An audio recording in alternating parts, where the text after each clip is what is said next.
હરિઓમ, નમસ્કાર, જય શ્રી કૃષ્ણ. હું યુવરાજસિંહ જાડેજા, સાર્થક વિદ્યા મંદિર પરિવાર વતી આપ સર્વેનું ઓનલાઈન એજ્યુકેશન સિસ્ટમમાં હાર્દિક સ્વાગત કરું છું. વિદ્યાર્થી મિત્રો, ગયા લેક્ચરમાં આપણે કંપની સેક્રેટરીના કેવા કેવા ગુણો હોવા જોઈએ તેનો આપણે અભ્યાસ કરેલો હતો. હવે આજના લેક્ચરમાં આપણે કંપની સેક્રેટરીની લાયકાતોનો અભ્યાસ કરવાનો છે. એટલે કે કંપની સેક્રેટરીમાં કેવા કેવા પ્રકારની લાયકાતો હોવી જરૂરી છે તેનો અભ્યાસ કરવાનો હોય છે. ગુણો જે છે એ તમે જુઓ તો એક પ્રકારે સ્વભાવગત માનસિક છે એ લાક્ષણિકતા છે. ગુણ છે દરેક વ્યક્તિને વારસામાં મળેલા હોય છે, અલગ અલગ હોય છે. લાયકાતો જે છે એ માનવ સર્જિત, એટલે માનવે છે પોતાના ટેલેન્ટ દ્વારા, પોતાના આવડત દ્વારા છે એ મેળવવાની હોય છે. તો કે સેક્રેટરીની લઘુત્તમ લાયકાત કંપની ધારામાં જણાવેલ છે. લઘુત્તમ એટલે ઓછામાં ઓછી લાયકાત કંપની ધારામાં જણાવેલી છે. પણ સેક્રેટરી પાસે જો આના કરતાં વધારે લાયકાત હોય તો તે સેક્રેટરી તરીકે યશસ્વી એટલે કે ખૂબ જ સારી રીતે પ્રેરણાદાયક ફરજ નિભાવી શકે. આ લાયકાતો શિક્ષણ અને તાલીમ દ્વારા મેળવી શકાય છે. સેક્રેટરી તરીકેની જે લાયકાતો જે છે એને લગતું શિક્ષણ તેમજ ટ્રેનિંગ દ્વારા છે એ આ લાયકાતો મેળવી શકાય છે, જે નીચે મુજબ છે. પહેલું, શૈક્ષણિક લાયકાત એટલે કે એજ્યુકેશન ક્વોલિફિકેશન કેવી હોવી જોઈએ? તો કે સેક્રેટરી પાસે institute of company secretaries of ઇન્ડિયાનું પ્રમાણપત્ર હોવું જોઈએ. એટલે કે ICSI institute of company secretary of ઇન્ડિયાનું પ્રમાણપત્ર. હવે આ સંસ્થા જેમ CAની પરીક્ષા છે એ ICAI લે છે, એટલે કે institute of chartered accountant of India. એવી જ રીતે જે આ CS એટલે કે કંપની સેક્રેટરીની પરીક્ષા જે છે એ ICSI એટલે કે institute of company secretaries of India દ્વારા લેવામાં આવે છે. તો એની આ પરીક્ષા CS પરીક્ષા પાસ કરી અને એનું સર્ટિફિકેટ છે એ હોવું જોઈએ. બીજી રીતે કહીએ તો કે કંપની ધારાની જોગવાઈ મુજબ તે સેક્રેટરી હોવો જોઈએ, એટલે કંપની સેક્રેટરીનો કોર્સ છે એને પૂર્ણ કરી અને એની પરીક્ષા છે પાસ કરેલી હોવી જોઈએ. આ ઉપરાંત કાયદાની ડિગ્રીઓ અને દસ્તાવેજો બનાવવામાં અને કરાર ઘડતરમાં મદદરૂપ બને છે. આ ઉપરાંત જો એને વધારાની લાયકાત તરીકે જો કાયદાકીય એટલે LLB અથવા કોઈ બીજી કંપનીના લો વિશેની કોઈ ડિગ્રીઓ મેળવેલી હોય તો એને છે દસ્તાવેજ બનાવવામાં છે વધારે મદદરૂપ થાય છે. બીજું, હિસાબી વ્યવસ્થાનું જ્ઞાન એટલે કે એકાઉન્ટિંગને લગતું નોલેજ પણ હોવું જોઈએ. તો એ કંપનીના હિસાબો વ્યવસ્થિત રખાય, કાયદા મુજબ રખાય, સમયસર છે હિસાબોની તપાસણી ઓડિટ થાય તે તેની ફરજ છે. તો જ શેરહોલ્ડર સમક્ષ વાર્ષિક હિસાબ છે સમયસર રજૂ કરી શકાય. આ બધું ત્યારે જ શક્ય બને કે જ્યારે સેક્રેટરી છે એની પાસે હિસાબી વ્યવસ્થાનું પ્રાથમિક જ્ઞાન હોવું જરૂરી છે. સંપૂર્ણ જ્ઞાન, એવું નથી કે CA થવો જોઈએ, પણ જે CS છે કંપની સેક્રેટરી છે એની પાસે હિસાબી વ્યવસ્થા અંગેનું પ્રાથમિક જ્ઞાન હોવું જરૂરી છે, જેને કારણે સમયસર છે એ કંપનીના હિસાબો છે એ રજૂ કરાવી શકે. પછી કાર્યાલય સંચાલન, ઓફિસ મેનેજમેન્ટનું કામ છે એ પણ એનામાં હોવું જોઈએ. તો એ સેક્રેટરી જે છે એ ઓફિસનો વડો કહેવાય, એટલે કે કાર્યાલય જે છે ચેમ્બર એના એ ચીફ એટલે કે વડા કહેવાય છે. કાર્યાલયના કાર્યોની ફાળવણી માટે જુદા જુદા વિભાગો વચ્ચે સંકલન સધાય, તેની સાથે કાર્યલાપ સંચાલન માટેનું જ્ઞાન છે આવશ્યક છે. જે એકમ છે એકમના અલગ અલગ વિભાગના અધિકારીઓ સાથે વારંવાર વાતચીત કરવી પડતી હોય. બધા જો એકબીજાના સહકારથી કામ કરશે તો કામ ઝડપથી અને વધુ સારી રીતે થઈ શકે છે. એટલા માટે બધા અધિકારીઓ સાથે સંકલન, કોલેબોરેશન સર્જાય અને આ વસ્તુ કરવા માટે બધા અધિકારીઓને સરખી રીતે સાચવવા માટે, એની પાસેથી કામ લેવા માટે સેક્રેટરી પાસે ઓફિસ મેનેજમેન્ટ એટલે કાર્યાલય સંચાલનનું જ્ઞાન હોવું જરૂરી છે. એટલું જ નહીં, રોજબરોજના કાર્યાલયમાં પ્રશ્નો જે ઊભા થાય છે એ પ્રશ્નોનો ઉકેલ લાવવા માટે ઓફિસ સંચાલનનું જ્ઞાન પણ જરૂરી છે. પછી આવે છે સભા સંચાલનનું જ્ઞાન એટલે કે મીટિંગ મેનેજમેન્ટ. તો એ કંપની સેક્રેટરીએ સંચાલક મંડળની સભાઓ, શેરહોલ્ડરોની સભાઓ, ડિબેન્ચર હોલ્ડરોની સભાઓ, લેણદારોની સભાઓ વગેરે મિટિંગો છે એ બોલાવવાની હોય છે. આ મિટિંગ બોલાવતા પહેલાં તેણે સભા દરમિયાન અને સભા પછી જુદી જુદી ફરજ નિભાવવાની હોય છે. મીટિંગ પહેલાંની પણ ઘણી બધી ફરજો આવે, એજન્ડા તૈયાર કરવો, નોટિસો મોકલવી, બરાબર. પછી મીટિંગ દરમિયાન પણ મિનિટ્સ લખવાની ફરજ આવે, મુદ્દાઓની રજૂઆત કરવાની ફરજ આવે, અને મીટિંગ પૂરી થઈ ગયા બાદ પણ એની ફરજો આવે છે. તો એ આ જે ફરજો છે એ નિભાવવાની હોય એના માટે એટલા માટે એના છે એની પાસે સભા સંચાલન મિટિંગ મેનેજમેન્ટનું જ્ઞાન હોવું જરૂરી હોય છે. જેમ કે સભા બોલાવવાની નોટિસ મોકલવાની હોય છે, એજન્ડા તૈયાર કરવાનો છે. હવે આપણે આ શબ્દ આવે એજન્ડા. એજન્ડા એટલે શું? તો કોઈ પણ મિટિંગ લેતા પહેલાં મિટિંગમાં જે મુદ્દાઓની ચર્ચા કરવાની છે, આપણે જે મુદ્દા રજૂ કરવાના છે તેનું લિસ્ટ, એની યાદી એટલે એને કહેવાય એજન્ડા, અથવા બીજી ગુજરાતી ભાષામાં એને કાર્યસૂચિ તરીકે ઓળખવામાં આવે છે. એટલે કે મિટિંગમાં જે કાર્યો કરવાના છે એ કાર્યોની યાદી એટલે એજન્ડા. પછી મિનિટ્સ લખવી. મિનિટ્સ લખવી એટલે શું? તો મિનિટ્સ એટલે સભા નોંધ, એટલે કે સભામાં જે મુદ્દાની ચર્ચા થઈ ત્યાર પછી એ મુદ્દા ઉપર કયો નિર્ણય લીધો, કોણે કઈ રજૂઆત કરી તેની ટૂંકી નોંધ એટલે એને મિનિટ્સ કહેવાય છે. ટૂંકમાં સભામાં લેવાયેલા નિર્ણયોની ટૂંકી યાદી. પછી આવે કોરમ અને પ્રોક્સી. કોરમ એટલે થશે ગણ સંખ્યા અથવા કાર્ય સાધક સંખ્યા. તો કે કોઈ પણ મિટિંગ જે કંપનીની મિટિંગ લીગલી ગણાય, મિટિંગ છે કાયદેસરની ગણાય, તેના માટે અમુક મિનિમમ સભ્યોની હાજરી હોવી જરૂરી છે. જેમ આપણે ક્લાસ લેતા હોય અને 50 જણાનો વિદ્યાર્થીનો આપણો વર્ગ હોય અને ધારો કે એમાંથી કોઈ દિવસે છે માત્ર 5 જ વિદ્યાર્થીઓ હાજર રહે તો વર્ગમાં લેક્ચર લેવાની મજા આવે નહીં, અથવા તો આપણે જે લેક્ચર લઈ એ અસરકારક સાબિત થાય નહીં.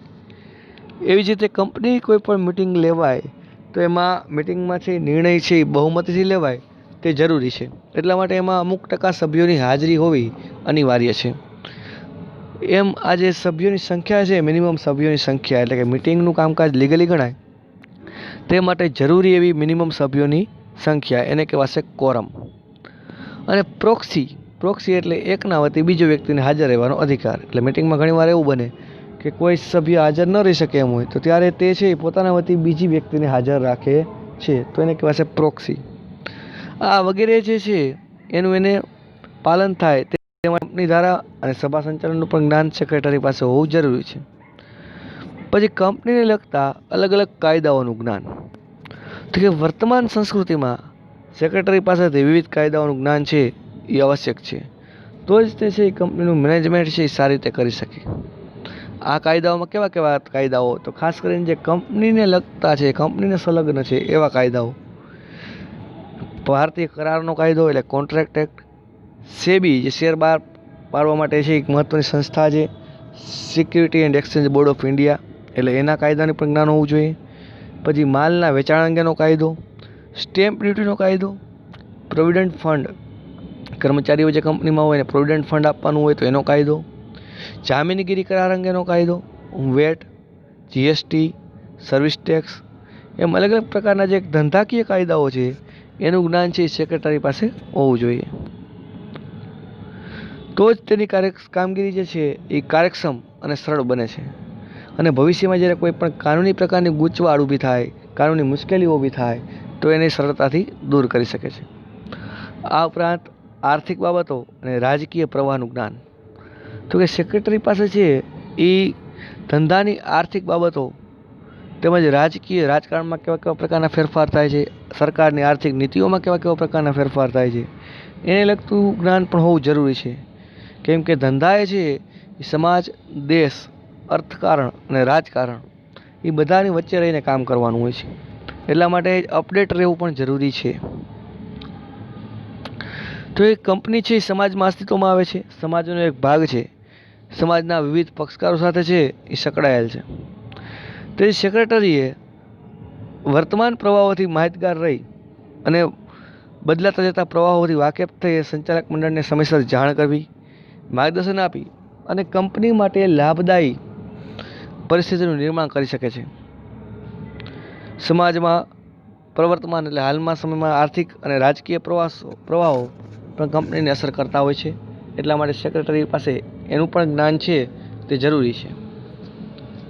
પછીનો જે પ્રશ્ન આવે મુદ્દો છે એ છે સાંપ્રત પ્રવાહ, કરંટ ઇસ્યુ, બરાબર, કરંટ અફેર્સનું જ્ઞાન પણ છે એ સેક્રેટરીમાં સમય અનુસાર હોવું જરૂરી છે. એટલે કે સેક્રેટરીએ વર્તમાન પ્રવાહો અને સાંપ્રત પ્રવાહો સમસ્યાઓથી માહિતગાર થવું વધુ આવશ્યક છે. કેમ કે અત્યારના સમયની જે વર્તમાન સમયમાં કંપનીઓ પર જે પ્રોબ્લેમો આવે, નવા નવા કાયદાઓ આવે, તો એની વસ્તુ છે એનું જ્ઞાન સેક્રેટરી પાસે હોય તે જરૂરી છે. અને એની અસર છે કંપનીના વિકાસ ઉપર, કંપનીના નફા ઉપર, કંપનીના ઉત્પાદન ઉપર થતી હોય છે. દાખલા તરીકે તો કે આસામમાં ખનિજ તેલ ઉપર નિકાસને પ્રતિબંધ તેના કેટલાક સ્થાનિક સંગઠનો કર્યો હતો. એટલે કે આસામમાં જે ખનિજ તેલ ઉપર નિકાસનો પ્રતિબંધ હતો, એટલે કે ખનિજ તેલની જે નિકાસ ન થઈ શકે તેવો પ્રતિબંધ ત્યાંના કેટલાક સ્થાનિક સંગઠનો કર્યો હતો. હવે આ સાંપ્રત એટલે કે વર્તમાન સમસ્યાની ઊભી થયેલી પરિસ્થિતિ અનુસાર સેક્રેટરી સંચાલક મંડળને માર્ગદર્શન આપી અને ભવિષ્યમાં ઊભી થનારી સમસ્યા સામે આગમચેતી રાખે છે. એટલે અગાઉથી સંચાલકોને ચેતવે છે. પછીનો જે મુદ્દો છે એ છે અંગ્રેજી ભાષા ઉપર પ્રભુત્વ. એટલે કે ઇંગ્લિશ છે એ પાવરફુલ હોવું જોઈએ સામેવાળી વ્યક્તિ સાથે. કેમ કે સેક્રેટરી છે મિટિંગમાં અવારનવાર છે બીજા દેશોમાં જવું પડતું હોય છે. બીજા દેશોના કંપનીના સેક્રેટરીઓ સાથે, વડાઓ સાથે મિટિંગો કરવી પડતી હોય છે. સ્વાભાવિક છે અન્ય દેશના નાગરિકો છે એ સામાન્ય રીતે અંગ્રેજીમાં જ વાતચીત કરતા હોય, તો એટલા માટે સેક્રેટરી પણ છે એ અંગ્રેજી સારી રીતે લખી, બોલી અને સમજી શકતો હોવો જરૂરી છે. મુદ્દા નંબર આપણે 8ની વાત કરતા હતા, અંગ્રેજી ભાષા ઉપર પ્રભુત્વ. તો કે અન્ય ભાષાઓનું જ્ઞાન જેમ જરૂરી છે એવી રીતે સેક્રેટરીમાં છે એ અંગ્રેજી ભાષાઓનું જ્ઞાન પણ જરૂરી છે. કેમ કે વારંવાર છે વિદેશો સાથે કંપનીના જ્યારે સંબંધો હોય ત્યારે વિદેશી નાગરિકો સાથે, વિદેશી ગ્રાહકો સાથે પણ વારંવાર પત્ર વ્યવહાર કરવાની, આ ઉપરાંત એની સાથે મિટિંગો કરવાની જરૂર હોય છે. તો ત્યારે એની પાસે અંગ્રેજીની સારી આવડત, લખાણ, સમજણ હોવી જરૂરી છે. એટલે કે કંપનીના બધા જ કામકાજો છે અંગ્રેજી ભાષામાં ચાલતા હોય છે. સેક્રેટરીએ જુદા જુદા પક્ષકારો સાથે કંપની વતી પત્રાચાર એટલે કે પત્ર વ્યવહાર કરવાના હોય છે. તેથી અંગ્રેજી ભાષામાં તેણે મહારત હાંસલ કરવી જોઈએ. કંપનીનો વિસ્તાર થતાં વિદેશી કંપની સાથે પણ કાર્ય કરવાનું હોય છે. કંપનીનો વિસ્તાર વધે ને કંપની છે એ એક્સપોર્ટ કરવાનું ચાલુ કરે, તો એવા સમયે વિદેશી કંપનીઓ સાથે પણ વારંવાર છે એ વાટાઘાટો, મિટિંગ છે એ કરવાની હોય છે. એવા સમયે વિદેશી ભાષાનું જો જ્ઞાન કંપની સેક્રેટરી પાસે હોય તો ઝડપથી છે એ કરારો કરવા માટે મદદરૂપ થાય છે. પછીનો જે મુદ્દો આવે છે 9મો, જનસંપર્કનું જ્ઞાન. એટલે કે પબ્લિક રિલેશન જાળવવાનું જ્ઞાન હોવું જોઈએ. તો કે સેક્રેટરીએ કંપનીના જુદા જુદા પક્ષકારો સાથે કાર્ય કરવાનું હોય છે. તેથી તેમના જોડે હંમેશા સંપર્કમાં રહેવું જરૂરી હોય છે, જેથી તેમનામાં છે જે પબ્લિકનો વિશ્વાસ છે, લોકોનો વિશ્વાસ કંપની ઉપર વધે. કંપની સેક્રેટરીએ જો યોગ્ય જાહેર સંપર્કના જ્ઞાનનો ઉપયોગ કર્યો હોય, એટલે કે પબ્લિક વચ્ચે છે એ પબ્લિકને સંપર્કમાં વારંવાર આવતા હોય, તો લાંબે ગાળે કંપનીને પ્રતિષ્ઠામાં છે એ ખૂબ જ વધારો થાય છે. તેથી તેનામાં જનસંપર્કનું જ્ઞાન પણ હોવું જરૂરી છે. અને છેલ્લો જે મુદ્દો આવે છે એ કોમ્પ્યુટર અને ઇલેક્ટ્રોનિક સાધનોનું જ્ઞાન. તો કે સેક્રેટરી પાસે છે કોમ્પ્યુટર તેમજ ઇલેક્ટ્રોનિક સાધનોનું જ્ઞાન હોવું પણ જરૂરી છે. એટલે કે વિકસિત સમાજમાં અને હાલના આધુનિક યુગમાં કંપનીઓમાં કોમ્પ્યુટર છે એ વર્તમાન સમયની એક પાયાની જરૂરિયાત છે.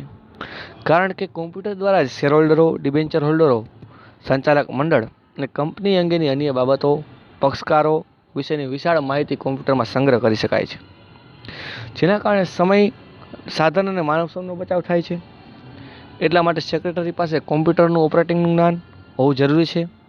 આ ઉપરાંત ઓફિસ સંચાલનમાં વપરાતા વિવિધ યંત્રો, ઇલેક્ટ્રોનિક ઉપકરણો જેવા કે fax machine, printer, scanner, xerox machine વગેરેનું જ્ઞાન પણ છે સેક્રેટરી પાસે હોવું જોઈએ, જેથી કરીને કર્મચારીની ગેરશિસ્ત ઉપર અંકુશ રાખી શકાય. એટલે કર્મચારી છે યોગ્ય ઉપયોગ ન કરતો હોય, બેદરકારીપૂર્વક ઉપયોગ કરતા હોય, તો એવા સમયે એને ટપોરી શકાય અને કર્મચારીઓના ગેરશિસ્ત ઉપર અંકુશ રાખી શકાય. આજના લેક્ચરમાં આપણે અહીં સુધી રાખશું. હવે પછી આપણે જ્યારે નેક્સ્ટ લેક્ચરમાં મળીએ ત્યારે આગળના મુદ્દાની ચર્ચા કરીશું. ત્યાં સુધી રજા આપશો. હરિઓમ, જય શ્રી કૃષ્ણ.